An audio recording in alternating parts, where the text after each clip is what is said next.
সকল রাজনৈতিক দলকে আহ্বান জানাবো, আওয়ামী লীগের সাধারণ নেতা কর্মী যারা রাজনীতি করতে চায় তাদেরকে আমরা সব দলে জায়গা করে দেব। নাশকতা করলে, ককটেল মারলে সাথে সাথে গুলি করার আমরাও পুলিশ প্রশাসনকে অনুরোধ জানাবো। অপশক্তির সাথে কোনো আপোষ নয়, এই পরিষ্কার বাক্য আগামী নির্বাচনের আগে আমরা সকল রাজনৈতিক দলের কাছ থেকে শুনতে চাই।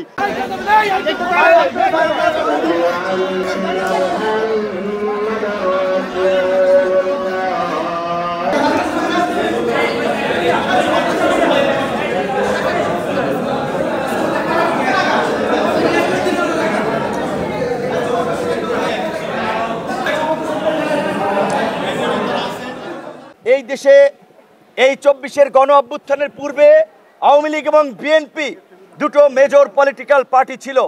আওয়ামী লীগ আজকে গণ অভ্যুত্থানের মধ্যে দিয়ে মানুষের কাছে প্রত্যাখ্যান হয়েছে, কিন্তু আওয়ামী লীগের দেশব্যাপী একটা সমর্থন আছে এবং সকলে শেখ হাসিনার এই ফ্যাসিবাদী শাসন ব্যবস্থাকে সমর্থন করে নাই।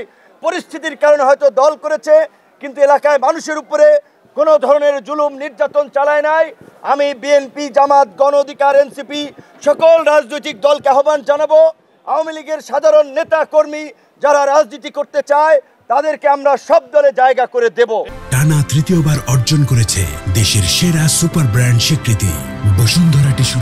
আওয়ামী লীগের ভাই বোনদের উদ্দেশ্যে একটা কথা বলতে চাই, ওই বিদেশে আরামায়েশে হাজার কোটি টাকা নিয়ে পলাতক থেকে যারা আপনাদেরকে এখানে ককটেল মারার স্পন্সর করছে, যারা রেল লাইনে নাশকতা করার স্পন্সর করছে, তাদের কথায় রাস্তায় নেমে নিজেদের জীবনে অন্ধকার ডেকে আনবেন না।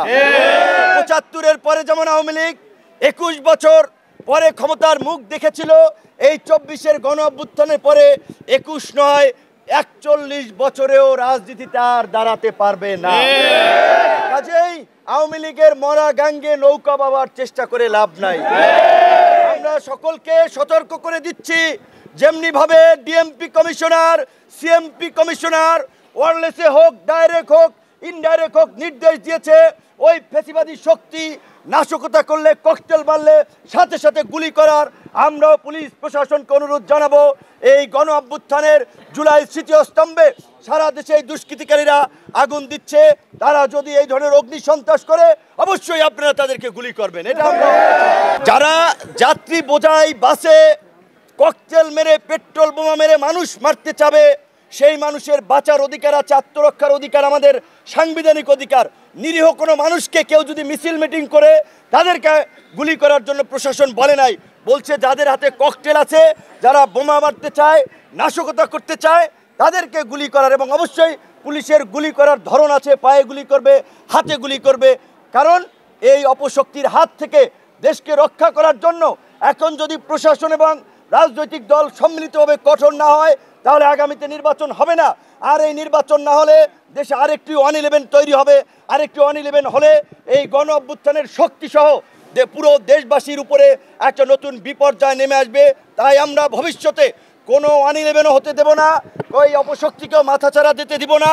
আমরা ফেব্রুয়ারিতে জাতীয় নির্বাচনের জন্য সমস্ত রাজনৈতিক দল এখন প্রচার প্রচারণা, গণসংযোগে আগামীতে একটি অবাধ, সুষ্ঠু, নিরপেক্ষ নির্বাচন করার জন্যই রাজনৈতিক দলসমূহকে নিজেদের মধ্যে আলাপ আলোচনার মাধ্যমে একটি লেভেল প্লেয়িং ফিল্ডের পরিবেশ সকলকে সৃষ্টি করার জন্য অনুরোধ জানাই। এবং অপশক্তির সাথে কোনো আপোষ নয়, এই পরিষ্কার বাক্য আগামী নির্বাচনের আগে আমরা সকল রাজনৈতিক দলের কাছ থেকে শুনতে চাই। যারা ওই ফ্যাসিবাদকে তোষণ করে ফ্যাসিবাদের সমর্থন নিয়ে ক্ষমতায় যেতে চায়, তাদের পরিণতি ওই ফ্যাসিস্টদের মতো হবে।